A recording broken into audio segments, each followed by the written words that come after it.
Eto po, publiko natawa sa posibilidad ng pagtakbo ni John Vic Remulla.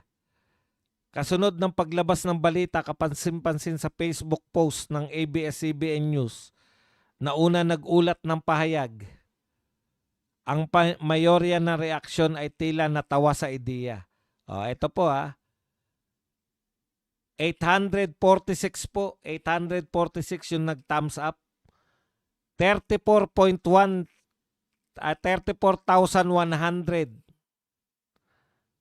Ang layo, no? 34,100 yung natawa. Pinagtawanan po si John Vic Remulla.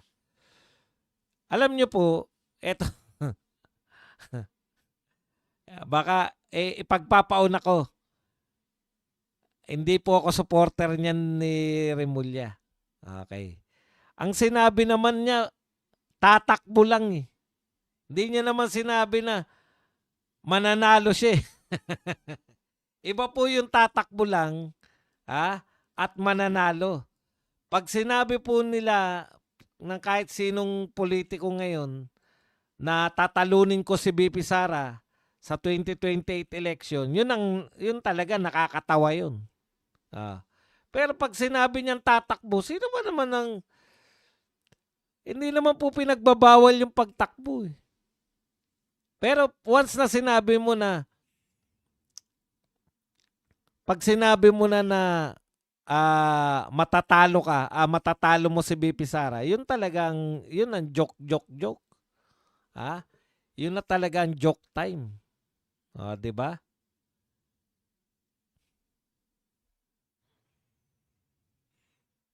Okay, bakit pwedeng tumakbo si John Vic Remulla?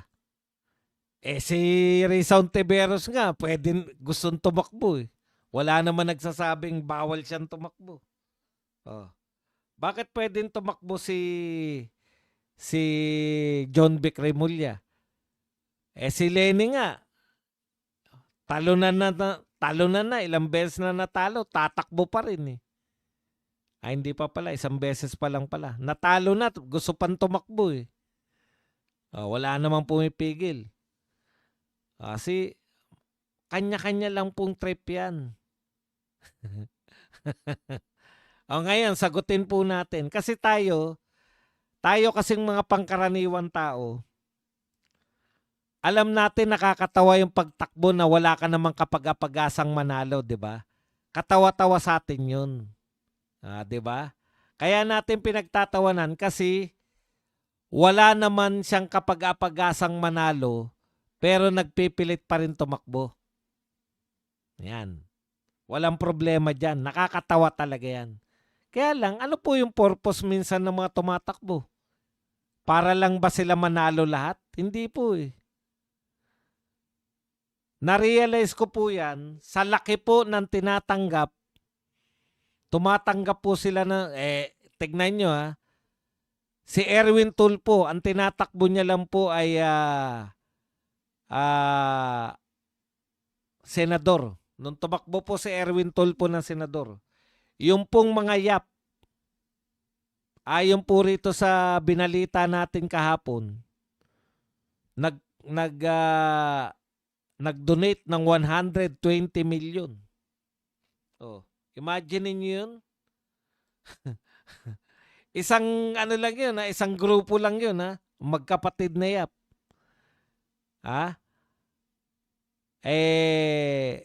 Tumanggap o nag-donate ng 120 million para sa kampanya ni Erwin Tulfo. Bakit hindi ka tatakbo kung ganyang kalalaki? Yung pwede mo matanggap. Kung marami magdo-donate sa'yo, makakaipon ka ng alam mong talo ka. Hindi mo nagagastusin. Eto na, dito ko na lang natutunan to. Hindi ko naman alam na ganyan yung kalakaran. Kasi, sa totoo lang po, simple lang yung utak natin eh. Yung politiko nagsasayang ng pera kung matatarlo rin lang. Pero ngayon po, bago na po yung setup ng utak ko eh. Si Yorme, nagsabi yan nun, natalo siya sa eleksyon ng pagka-senador, di ba? pero natirahan. Tandaan nyo, natirahan siya ng 50 million. Yung pala, pag natira yun sa'yo yung pera, ipagbayad mo lang ng tax, sa'yo na yun. Imagine niyo kung ako matatalo at meron nag-donate sa akin, ang umabot yung donasyon ko ng bilyon. Bilyon po ang abuti ng donasyon eh. Katkungin ko yung kalahati. Yung kalahati, yan yung ano ko, yan yung gamitin ko lang. Katkungin ko yung kalahati, 500 million. Putya, kahit talo ko, may 500 million ako. Aba, tapos dahil tumakbo ko ngayon at natalo ko, pwede pa akong tumakbong senador sa susunod at malaki ang chance kong manalo dahil kilala ko eh. Yun po yun. Hindi na po nakakaawa yung matalo ka ngayon. Pwede kang matalo. Kaya pala, ang mga politiko, takbo ng takbo kahit laging talo. May alam ako po takbo lang ng takbo eh. Pagkatapos ng eleksyon, wala pa ring epekto. Yung iba kasi nanlulumo. May mga kakilala ko, halimbawa yung si Bert Tawa Marcelo, tumakbong gobernador ng Bulacan. Nung natalo siya, parang dinamdam niya yung pagkatalo niya, di ba? O tapos nauwi na sa kanyang yun na nga. Sabihin naman natin, hindi naman ako doktor, pero malaki po ang posibilidad na yun ang dahilan. Kasi saglit lang eh. Pagkatalo niya eh. Dinadamdam nila yung pagkatalo. Bakit po parang may mga tao na laging talo, pero very ano pa rin, masayang masaya pa rin. Di ba? May kakilala tayo, tumakbo ng vice president, talo. Tumakbo ng senador, talo. Tumakbo ng mayor, talo. Dapat lumun-lumu ka na nun, hindi ka na magpapakita, di ba? O bakit ano pa rin? Lagi pa rin nasa media, lagi pa rin. Kaya sa tingin ko, hindi na po nakakatawa kahit nga tumakbo ka, basta na alam mo na kagad na talo ka, magtapatan na tayo mga kapatid. Wala namang mananalo kay ano eh. Wala namang pong mananalo kay BP Sara bilang presidente.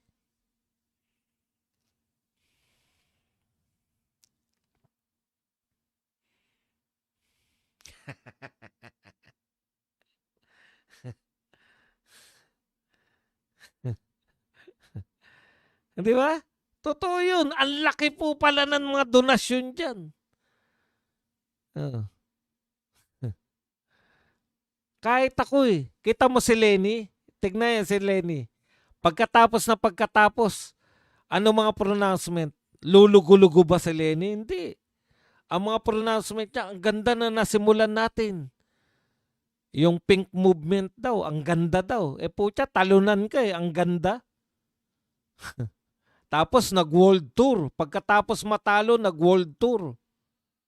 Oh. Wala akong binibintang na kung ano. Pero, pwede mo palang maangkin. Halimbawa, ang donasyon mo, may nag-donate sa'yo ng ang kinakailangan lang ito po, galing naman po to kay Miriam Defensor Santiago. Pag ikaw tumakbo kang presidente at ang rating mo po ay nasa top 3 ka, bumubuhos ang mga donasyon sa kampanya mo. Oh.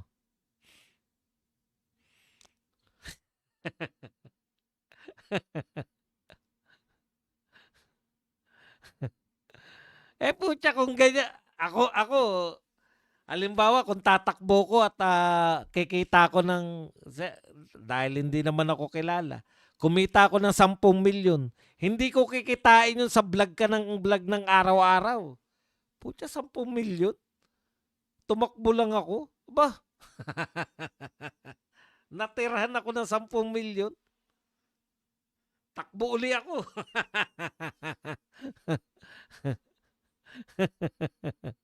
Kada 3 years, kikita ka ng 10 milyon, di na masama to.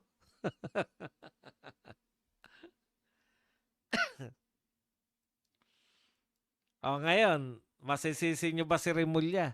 Pero ako sa totoo lang, tanggalin nila yung pangarap nila sa presidente, yung Remulla, malaki po ang tsansa niya maging sa vice president o kung ano pa man kasi siyempre makakapagpakitang gilas eh.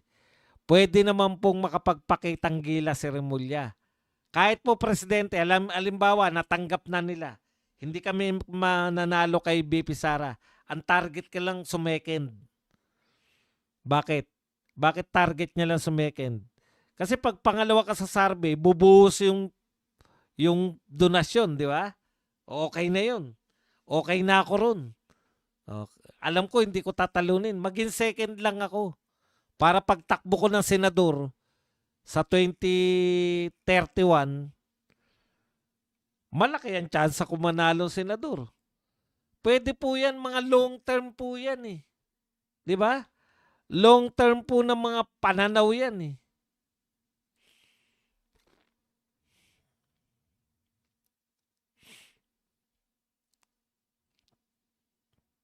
Kaya nga mayat maya meron silang merong press con si John Vic. Mayat maya. Alam niyo po, halimbawa, may posibilidad po ba na sumikat si John Vic Remulla at mag-second? Pwedeng pwede. Bakit?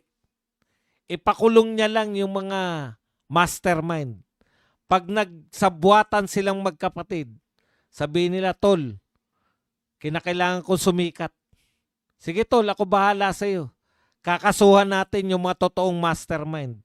Pucha, pati po yung mga hindi bumibilib sa mga Remulla. Di ba? Parang yung epekto ni Saldico. Galit na galit tayo kay Saldico, di ba? Pero nung binulgar niya na yung mga mastermind pala, si Martin tsaka si BBM, napayapa na yung galit natin kay Saldico. Bumilib pa nga tayo kay Saldico kasi ang tindi ng ginawa niya. Kung sabihin bigla ng ng mga Remulla, yung kapatid niya, di ba? Ombudsman. Kakasuhan namin yung magpinsan.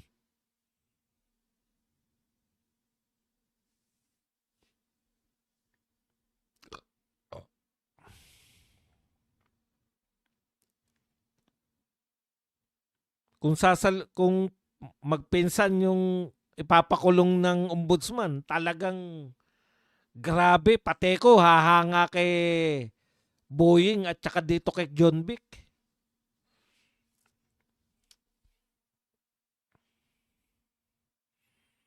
Pero hanggang second ka lang. Depende po eh. Pucha, pag nag-second ka, di ang laki ng chance mo na pagdating sa 2031 senatorial election, nasa top 3 ka nun.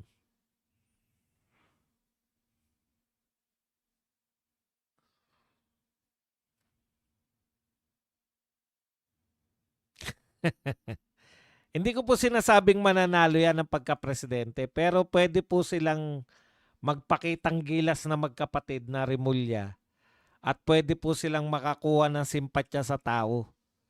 Ipakulong lang nila yung Kasi siyempre mag-iisip yan si Boying. Magpapalit na presidente, wala na akong pakinabang din. Si Boying nga, kakampi dati ni Duterte.